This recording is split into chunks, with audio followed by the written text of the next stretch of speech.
انما اموالکم واولادکم فتنہ. اب یہ مال و اسباب دنیاوی کی بات ہو رہی ہے، یہ میں بعد میں بتاؤں گا اولاد کو یہاں کیوں لائے. اصل میں سمجھ لیجئے دو چیزیں تھیں نا، علائق دنیاوی اور مال و اسباب دنیاوی. اصل میں اس آیت میں مال و اسباب دنیاوی مراد ہے. انما اموالکم واولادکم فتنہ، تمہارے اموال اور تمہارے اولاد ہی تمہارے لیے فتنہ ہے. ان کو یہ سمجھو کہ یہ امتحانی پرچے ہیں جن میں اللہ ہمیں آزما رہا ہے. یہ دے کر آزمایا ہے، یہ سرمایہ دے کر آزمایا، دولت دے کر آزمایا، ساز و سامان دے کر آزمایا، اولاد دے کر آزمایا. کہ کیا کرتے ہیں؟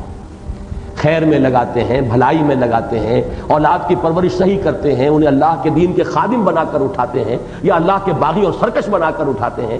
یہ امتحانی پرچے ہیں جن میں آپ کا امتحان ہو رہا ہے. جو کچھ آپ کر رہے ہیں اللہ کے ہاں اس کا حساب ہوگا. اور یہی فتنہ ہے در حقیقت.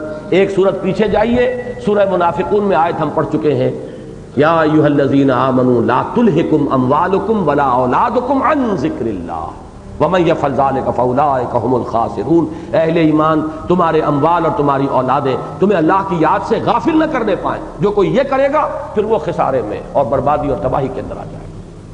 ذرا اور پیچھے جائیے، سورہ حدید میں جو فرمایا تھا منافقین سے کہا جائے گا وَلَٰكِنَّكُمْ فَتَنْتُمْ أَنفُسَكُمْ، تم نے خود اپنے آپ کو اپنے ہاتھوں فتنے میں ڈالا. وہ فتنہ یہی تو ہے.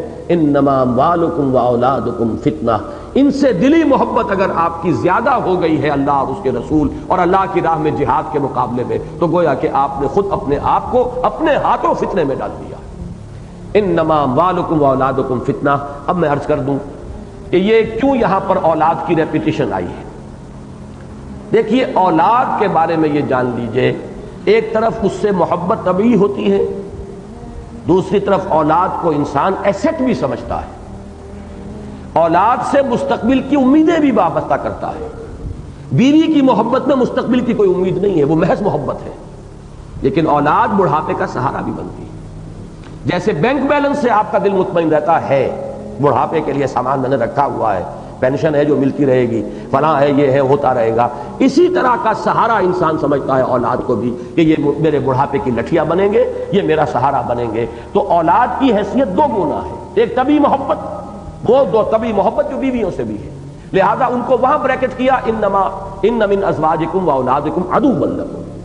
دوسرے یہ مال کے ساتھ بریکٹ ہوئے کہ یہ اس سے امیدیں وابستہ ہوتی ہیں. ان کو سہارا آدمی سمجھتا ہے، ان کو اپنے فیوچر کے لیے ایسٹ سمجھتا ہے، لہذا ان کو اس اعتبار سے بریکٹ کر دیا دوبارہ مال کے ساتھ. انما اموالکم واولادکم فتنہ. یہی وجہ ہے، میرا ایک عجیب مشاہدہ ہے، شاید آپ حضرات کا بھی ہو، جو لوگ بے اولاد ہوتے ہیں وہ انتہائی بخیل ہوتے ہیں بالعموم، اس لیے کہ ان کا سہارا صرف ایک رہ جاتا ہے پیسہ، جبکہ اولاد والے کے دو سہارے ہوتے ہیں. وہ رسک لے سکتا ہے، کوئی بات نہیں، میرے پاس مال نہیں ہوگا تو کوئی بات نہیں، اولاد ہے، میں نے اپنے آپ کو ان میں انویسٹ کیا تھا ایک وقت میں، وہ ریپے کریں گے. لیکن جہاں اولاد نہیں ہوتی اکثر و بیشتر میں نے دیکھا ہے انتہائی بخیل، پیسے سے انتہائی محبت کرنے والے، اس لیے کہ ان کے یہ دونوں سہارے جو ہیں وہ ایک میں آ کر چونکہ مرتکز ہو گئے، لہذا وہاں اس کی شدت بہت گہری ہوگی. انما اموالکم واولادکم فتنہ. اب دیکھیے یہاں ایک لفظ آیا ہے بڑا عجیب، واللہ عندہ اجر عظیم. اللہ ہی ہے جس کے پاس ہے بہت بڑا اجر. یہ اجر کیا ہے؟ وہ جو میں نے کہا تھا انویسٹمنٹ کا بدل. اولاد کو انسان ایک طرح کی انویسٹمنٹ بھی سمجھتا ہے اور مال کو بھی وہ سمجھتا ہے سہارا. تو جیسے کہ ابھی میں نے آپ کو یہ جملہ سنایا اس برطانیہ کے اس بادشاہ کے اس وزیر کا، اگر میں نے اللہ کی خدمت کی ہوتی جیسے کہ میں نے بادشاہ کی خدمت کی ہے تو وہ مجھے میرے اس بڑھاپے میں ذلیل و خوار نہ کرتا. یہ اجر جو ہے، اللہ کے لیے محنت کرو گے، ایک پیسہ لگاؤ گے، ایک منٹ لگاؤ گے اللہ کے لیے، اس کا اجر و ثواب ہے، وہ ضائع ہونے والی شے نہیں ہے. وہ اس ایٹرنل بینک میں جا کے ڈپازٹ ہو گیا ہے کہ جس کا کبھی دیوالا نکل ہی نہیں سکتا، جس کے اندر کوئی اندیشہ ہے ہی نہیں کہ کوئی نقصان آ جائے گا. جو لمحہ بھی لگا ہے، حاصل زندگی ہیں وہ لمحے جو تیری یاد میں گزرتے ہیں.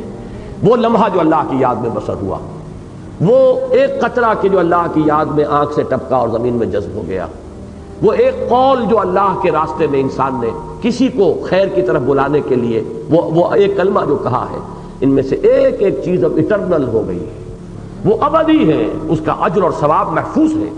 تم اولاد میں اپنے آپ کو انویسٹ کر رہے ہو سکتا ہے اولاد سعادت مند بھی ہو، لیکن وہ 100 میں 10% سے زیادہ کا چانس نہیں ہے کہ وہ بڑھاپے میں آپ کی دیکھ بھال بھی کرے۔ آج کے مغربی معاشرے میں تو اس کا امکان سرے سے ختم ہو چکا ہے۔ بوڑھے والدین ترستے ہیں اپنی اولاد کی شکل دیکھنے کو۔ اب ہمارے ہاں بھی ایسے ہو رہے ہیں، اولڈ ایج بینیفٹس ہوں اور سینئر سٹیزنز کے لیے کچھ سہولتیں ہوں، ان کے لیے ایسے اولڈ ہاؤسز بنا دیے جائیں جہاں انہیں ڈپازٹ کر دیا جائے تاکہ یہ بڈھے ہمارے سر کے اوپر سے ٹلیں، ہمارے عیش کے اندر مخل ہوتے ہیں، ہمارے اوپر روک ٹوک کرتے ہیں، بس ان کو وہاں رکھو، ٹیلی ویژن رکھ دو، یہ کھائیں پیئیں، اچھا بھلا کوئی نرس ہو دیکھے۔ ان میں جو حسرت پیدا ہوتی ہے کہ اب کرسمس کے تہوار کی صرف ایک ویلیو ان کے ہاں رہ گئی ہے کہ بوڑھے والدین کو توقع ہوتی ہے کہ اولاد کو دیکھنا نصیب ہو جائے گا کرسمس میں، اور وہ بھی نہیں ہوتی، پوری وہ بھی نہیں ہوتی۔ انتظار کر رہے ہوتے ہیں کرسمس کا کہ شاید اولاد کی جھلک دیکھنی نصیب ہو جائے۔ یہ ہے واللہ عندہ اجر عظیم۔